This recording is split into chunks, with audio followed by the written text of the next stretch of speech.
What's up, guys? Today I'm going to be making some D20s, some 20-sided dice for Dungeons & Dragons. I'm making these out of EVA foam, so it's 12.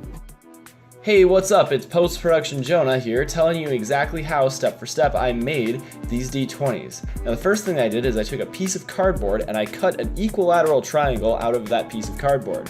I then traced it onto some EVA foam about 20 times. And when I say about, I mean exactly, because that's how dice work.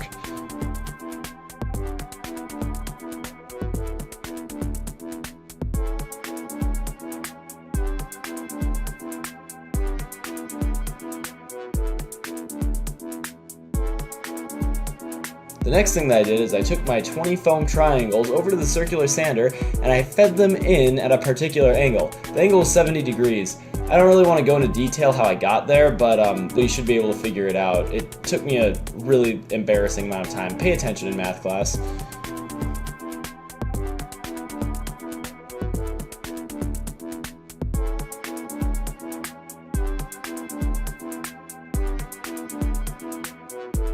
The next thing that I did is I took them over to the fume booth and coated the edges with a thin layer of contact cement. I did this in a fume booth, and of course I wore a respirator. Be safe, guys.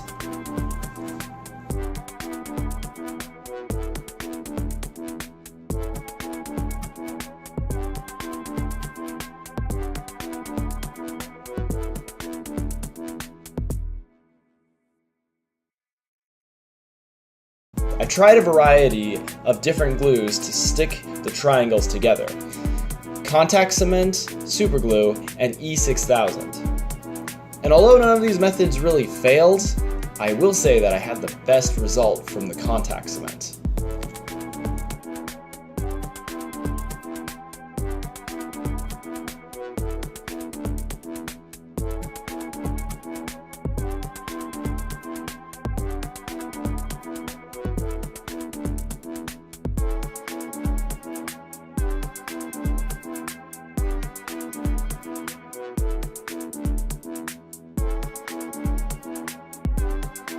The next step was assembly, and this was a great way to test to see if my angles were right. The entire D20 went together very easily, and it was pretty satisfying to put together.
Next up was sanding. I took a big piece of vinyl and I glued various grits of sandpaper to the vinyl.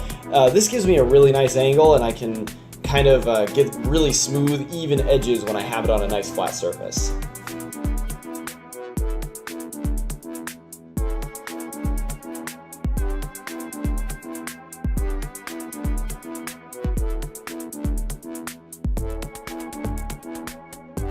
I used a heat gun on all the edges and that sealed up the foam really nicely. Next, I kind of spot checked it with super glue to find any openings, and I quick glued them shut with a little dab here and there.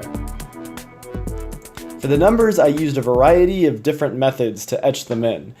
I used a Dremel on a couple of them, I used carving on some, and one of them I just decided to write the numbers on. Any of these worked for different effects. My favorite one was cutting the numbers in with a sharp knife and then heating up the edges so that they'd separate. I really like the effect that they had.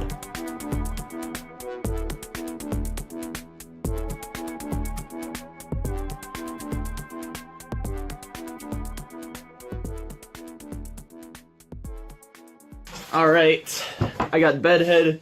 That means that it's 10 a.m. And we are back with these D20s. Last time you saw, I was just hanging these up and spray painting them with Plastidip. Anyway, these have a nice coating on them now. They're nice and smooth. And I put these thumbtacks in because they are only going to make tiny little holes that I can cover up very quickly. So this one was my cruddiest one. I used contact cement to hold it together, which, you know, it's hit and miss with the contact cement. Either it works really, really well, or it doesn't work at all. It's very frustrating that way. So what I did to cover up is I sliced all along it and hit it with a heat gun to create a wood grain. I'm going to try and make this look like it's made out of very, very old rotting wood. So yeah, I've got a whole bunch of D20s in front of me right now. I tried a bunch of different methods to get the numbers in. When I've decided on the color for this bad boy, I'm going to go ahead and stencil on all of the numbers. Maybe I'll even buy some stickers. I don't know. We'll have to see. I'm just making stuff, so. Step 1, clean up my shop. Step 2, spray paint this. I'm probably going to skip step 1. But Warwick believes that if the... Aw, yeah! So, here it is. Here's the D20. It's been painted just a wash of brown. Now when I add more browns to it, you're going to see the wood grain really pop out. It's really going to look a lot more like wood. We're just going to have a chill day of painting here in the shop.